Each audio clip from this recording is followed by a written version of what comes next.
place where there's any heat? We can't have a press conference. We're at the University of Nebraska. We can't have a place where there's heat. I mean, that'd be something, wouldn't it? That'd be something. Keith, right there. You have more power than we do. He would be outstanding. I'm a big fan of that, of course, right there. So, just got done with practice, obviously. Able to work outside with probably about half our practice. So we got some reps outside, got some things back inside too. But kids did a great job for us. Per usual. That's the one thing I've said over and over again to everyone here in the media that on defense, offense, special teams, all phases right there. We got a bunch of great young men that we're coaching for us right there. Obviously, I'm dialed into the defensive side. Those kids come to practice every day, and the workload's been real, especially because it doesn't change this week. When you go through the gauntlet we kind of had with Minnesota, Illinois, obviously prior to them, and Michigan, we have had a lot of games that are trench games, and so this game will be the exact same thing. And so we're working really hard to be able to defend the part that they're really, really good at the University of Wisconsin.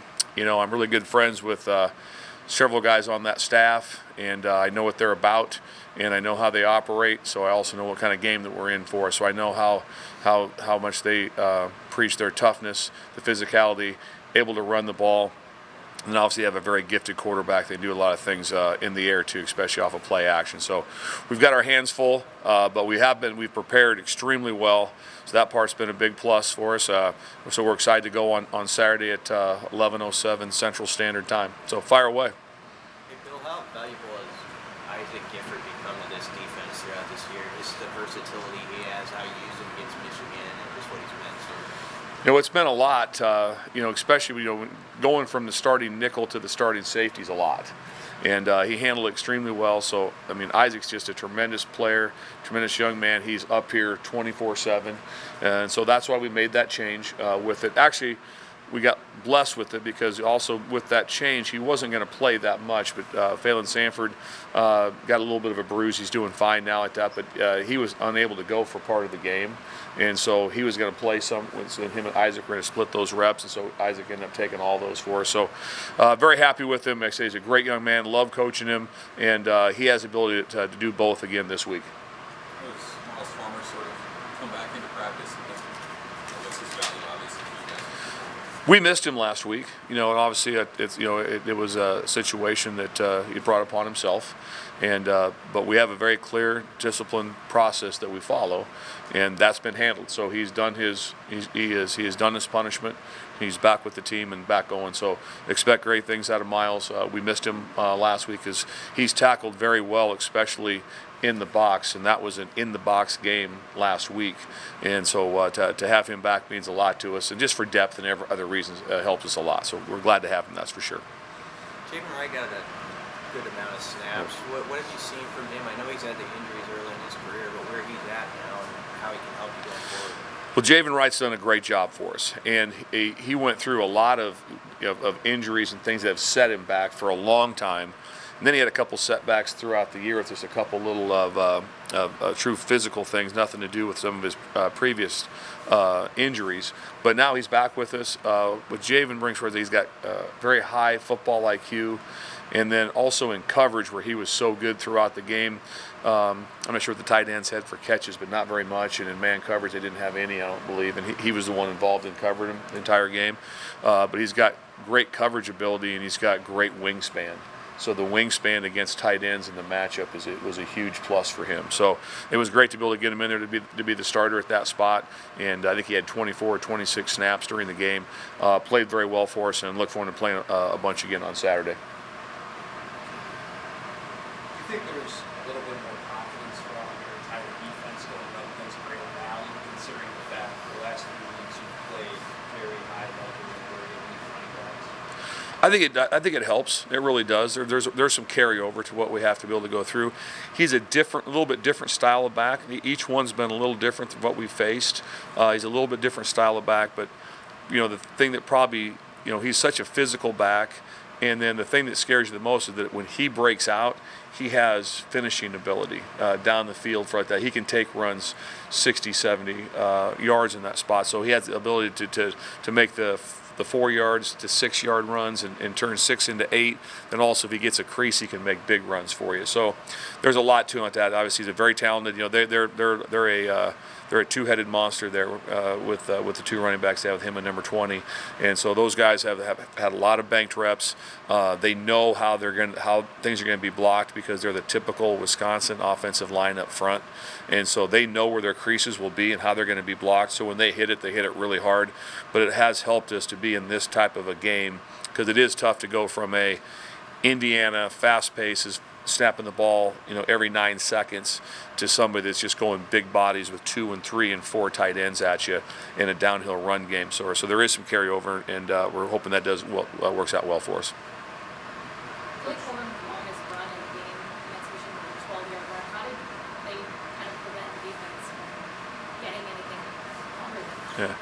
Well, a couple things with that. Obviously, I'm extremely proud of our guys because if you look at his numbers, he's got a lot of really big runs in games like that. And we were showing the Maryland game to him. I think he had a couple runs of about 50 yards like that, where they just kind of got loose versus the pressure. He had the ability to hit it, and so we did a great job of having 11 guys really invested on getting to him. That's what eliminates big runs, is that if you can eliminate the runs, that it's always going to be roll call on the ball and population, so like that. So if he does have the ability to make someone miss, it's not a one-hit wonder. There's people getting to the football. So that's probably the most important thing that we did well in that game. With it, we ended up having to play, pretty well in the throw game. I think they were 8 for 17 throwing the ball, and so we did a nice job of being able to take away some of those shots down the field. But we'd had to do a better job in that game of taking away the 4 to 5 yard runs. That's where we kind of got.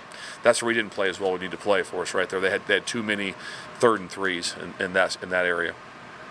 Coach, Wisconsin kind of gave up some turnovers. Their offense gave up turnovers last week, and that's something that this defense hasn't really got to pick again as the turnovers. How much do these guys look at those opportunities that Wisconsin's offense gave up last week as an opportunity to get back in the turnovers? We sure stress it. I mean, it's one of those things. We stress turnovers. We do everything we can to talk about it. We have Turnover Wednesday, which is turnovers for us, none for our offense, and so that's a stress for us at all times.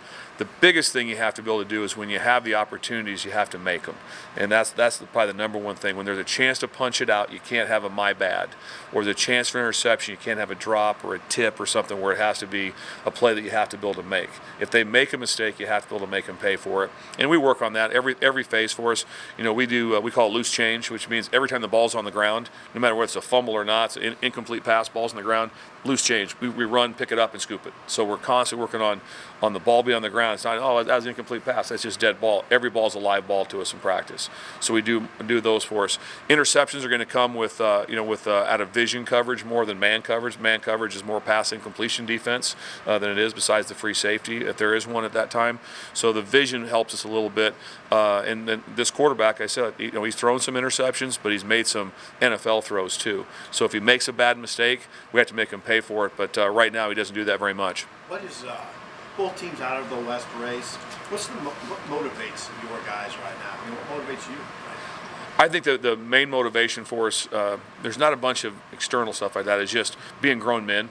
I guess like that, how you handle your business, how you carry yourself. I told these guys all the time that what we put in as a staff and myself is that we want to make sure if we see these guys all of a sudden, like I said, we see them at Applebee's 7 years from now, they're like, hey, Coach, I appreciate you guys put everything into it, and they have a feeling that no one cashed it in. And that's the same thing that we preach about them at that. And they sure have done that. They sure have been able to do that. So that's our main motivation. There's a motivation in, I think it's been 10 years. I think it's 2012 since we beat Wisconsin.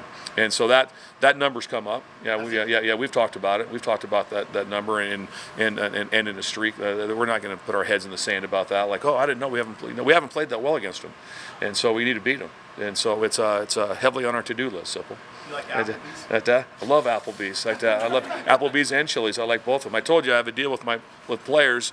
When I have a certain group of players that I talk about all the time, I'm like, he's an Applebee's guy. What's that mean? That means if I see him 5 years from now, I'll buy him the right side of the menu. He gets to take two desserts home, like that. So yeah, it'd be a big deal. I do it for you, Sip. I do the same thing for you, like that. What? I haven't actually done that, but I'd love to say yes. That'd look so much cooler. If I did that, I'd be like, that's really cool like that. But I will do that. Like that. If I do see former players like that, I make sure that I'd take care of them. That's for sure. Absolutely. The senior class, I guess what or who comes to mind for you when you think about our seniors? I haven't thought through that real hard. I'm gonna be honest with you. I just haven't thought through that. Man, this guy's his last game. This means this to him. With those things, I haven't really spent much time on that. So apologize for that. But everyone that's walking through that tunnel has done a lot for this program, and also everyone that's gone through that tunnel has been through a lot in this past few years. And then the same thing with their resiliency. So even when they do run out there like that, they'll have just like extreme pride of like how they dug in when everything was going wrong. Because boy, it's easy to be a front runner, and in this game like that, it's hard because people try to, when you go to practice in this sport, people try to knock you down. Do you have a message like for a guy like Caleb Tanner, who's been here a long time, has come a long way, and is now a captain and a senior? Is there something that like you figure that you'll say to him that's different before a game like this? No, I don't. I'm not a big on saying something different. I think we'll just stay with what we've been doing and how we've been doing. That's what's held this thing together. Is just that there has not been, a bunch of crazy rah and like I said, we didn't watch Rocky IV before it or any of those things like that. We just try to stay steady and do our stuff, and so it won't be a lot of things said in that fashion.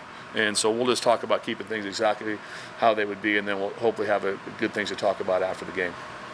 All good. Thanks, guys. Appreciate you.